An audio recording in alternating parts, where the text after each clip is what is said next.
What's up everyone, I'm Charles aka Pogo Joe and I'm here with my simple bow that I created. So basic rundown of this bow, I got a sassafras pole and I cut it to about like a little over my height at first originally, then I cut it to about my eyesight level and it may look a little bit shorter now because it's bent. And there's a technique that you can use to split the bow in half. I did not use that technique. I sat there with a knife for probably a total of 2 to 2.5 hours, shaving down my bow until it was about half the pole, about halfway split. And then after that, I shaved this part so that it was a little bit thinner, and this part that it was a little bit thinner.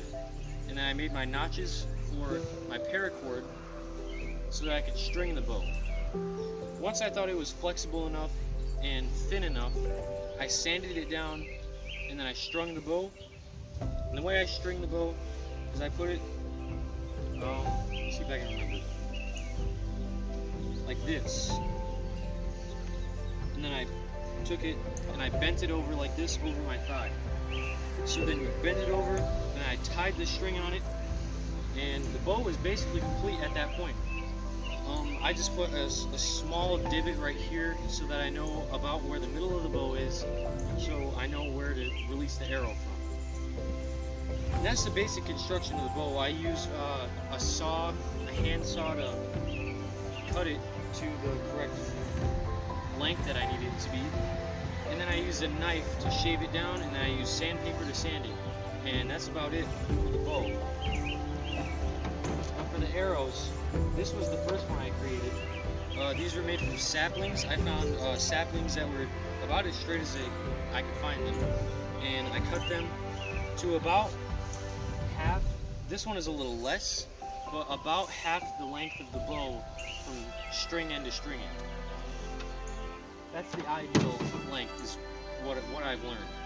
And then after that, I shaved this into a wooden point. A little bit closer. I shaved this into a wooden point, and then I put this notch in the back for where the string, where it goes on the string. Then after I had that sanded and carved, I put the fletching on it, which helps it stay up and straight rather than tipping over like this, as you'll see with my second arrow that I made. And pretty much the last thing I did was fire harden it. And I just put it over a hot fire and turned it over like this for a little while, and I guess it worked because the tip is still pretty strong and it's rather sharp. With this second arrow I made, this one is a little bit longer and it's a little bit thicker. It's got more weight to it, and also I have a metal tip for this one. It's pretty sharp and it's been holding up better than the other one.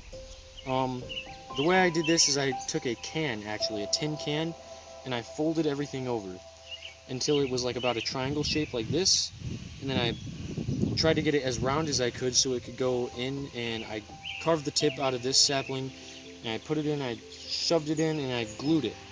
I just put liquid super glue, and I was able to glue it and hold it, and that's pretty much it for this one. I took a sharpening stone and I also sharpened it like this. And then, of course, I have the notch in the back for where the arrow goes in the bowstring.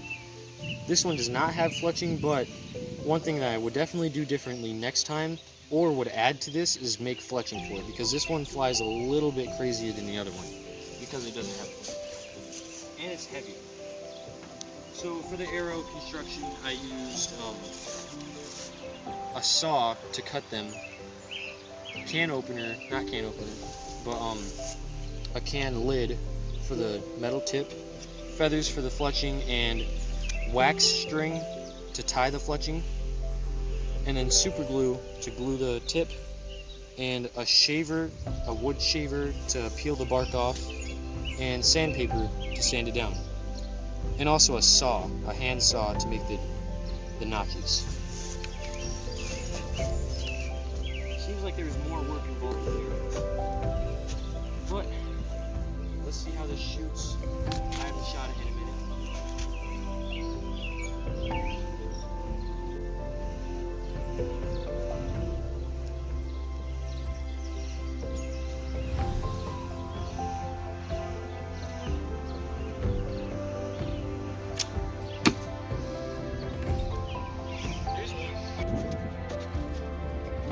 wasn't the most direct shot, but it almost went all the way through.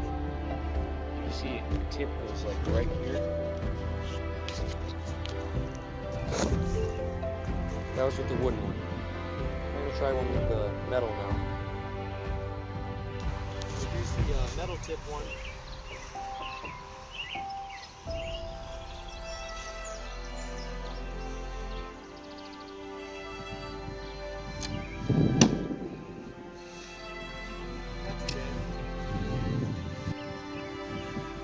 So that one was a little bit weaker shot, but I made it with the metal tip. I am kind of close because I don't really have much practice with this, but here I'm pushing it through to pull it out rather than pulling it out backwards, because I don't want to weaken the tip anymore. And it's easier to pull it out when it's like that. I don't want to pull it out and then the tip pop off. So anyways, that was the basic picture.